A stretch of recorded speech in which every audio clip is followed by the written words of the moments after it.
Welcome to Learning Gym. Today, we're going to let you know more about the UK education system. The first thing to note is that there are some differences between the education in England, Scotland, and Wales, mainly in terms of breadth and depth of curriculum, awarding and regulating body. However, today I'm mainly focusing on England's education system. The first thing to note is that from the age of 5 to 16, education in the UK is compulsory. This means that a child must complete primary and secondary school. And from the age of 16 to 18, you must do one of three things. 1. Stay in full-time education like the sixth form, which I will explain later. 2. Start an apprenticeship or trainee program. Or 3. Spend 20 hours or more a week working or volunteering while also in part-time education or training. The good news is that if you were to go to a state school, education will be free, which means that there are no fees to pay and that everything is provided for in terms of notes and stationery. However, you could choose to go to a private school, also known as independent or indie or public schools. In these schools, you will have to pay fees.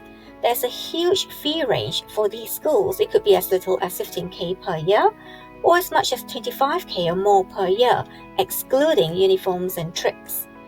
Yet another option is to homeschool or elective home education. You can contact your local council for more information about this. Let's start at the very beginning. Once you have a child, you could choose to have your child stay home or send your child to a childminder or a nursery for whatever reason you may have. In the year that your child turns 5, they will be eligible for primary school in the level known as reception. However, you must make application 1 year prior. Just remember that education is compulsory from reception onwards. This is a chart that will show you the progression of a child through his school career in England. After reception, children will move on to the infant section of primary school, which is years 1 and 2. Then they move on to the junior section of primary school, which is year 3, 4, 5, and 6. Just a point to note, reception and year 1 is known as pre-prep in private schools, while year 3 is known as prep in private schools. Another point to note is that various schools have got various entry points, so it is wise that before you choose which primary school you would like to send your child to, you take a moment to examine the primary school route that is best suited for your child and your circumstance. After primary school, your child would move on to secondary school.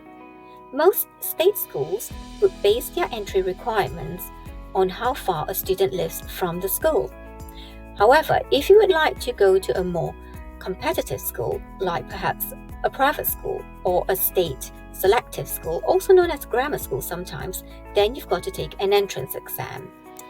The entrance exam is normally known as the 11 plus exams, and this is normally taken at the beginning of year 6. Whichever route you choose to take, you have to make your application by 31st of October. The results of your application will be made known on National Offer Day, which is 1st of March. We next move on to secondary school, which culminates in the GCSEs, or General Certificate of Secondary Education. This is an examination that covers a set of core subjects like English, Maths, and Science, as well as elective subjects that students choose, such as humanities, arts, PE, and languages. Generally, a student is encouraged to take exams for 5 subjects.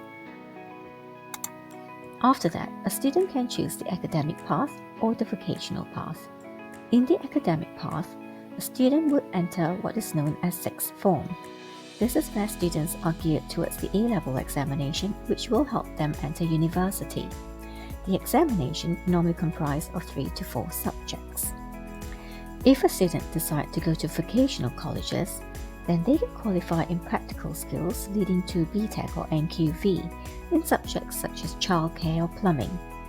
After that, they can start their apprenticeship or get into employment. For students who took the A-levels, they can then enter university to read one subject of interest to them. This is generally a 3-year undergraduate honours program where one gets a bachelor's degree at the end, after which they can start their career proper. Now let me explain a little about the national curriculum. It is basically a framework to help standardize the content across all schools, which all state schools have to follow. However, private schools do not have to follow the national curriculum strictly. The national curriculum is divided into 5 key stages known as KS1, KS2, KS3, and KS4. Year 1 marks the stage where assessments will be undertaken in one form or other. In Year 1, children will learn phonics and reading for English and maths. At the end of Year 1, there will be a phonics screening check, which will be teacher assessed. In Year 2, in addition to teachers' assessments in English, maths, and science, there will also be a national test on phonics. This will include real words and made-up words to determine if a child is pronouncing the word phonetically. KS2 will run from Year 3 to Year 6, and there will be 2 tests. The first one is a cognitive ability test, which will be done in Year 4. This will test how well a student can think about tasks and solve problems using a range of different questions. The test doesn't require any prior knowledge, and is not something that you need to learn. The questions are generally similar to verbal and non-verbal questions. The results will help determine which way a child learns best, like verbally or visually. The other test will be done in Year 6 and is known as a SATS. This is basically a national test as well as teachers' assessments in English and maths as well as science. We then move on to Key Stage 3, which is for Years 7, 8, and 9 in secondary school. The tests include core subjects such as English, maths, and science. Other subjects like languages, humanities such as literature, history, geography, religious knowledge, citizenship, computing, PE, arts, DT, music are also tested. Key Stage 4 is for Years 10 and 11. During these stages, students will be working towards the GCSEs in subjects that they have chosen. Generally, one will take 5 GCSEs, but most students take more than that. KS5 is for the 6th form, and it comprises of 2 levels, sometimes called the AS in the first year and A in the second year. The 6th form really focuses on the A-level examinations. This exam will determine the course that a student will be eligible for in university. Generally, students take 3 or 4 subjects.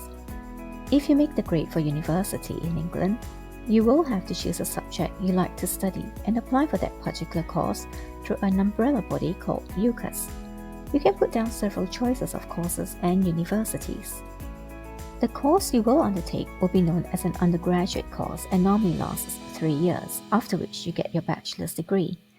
Bachelor's degrees are graded first class, which is more than 70%, second class upwards or 2-1, which is between 60 to 70%, and second class lowest or 2-2, which is 50 to 60%.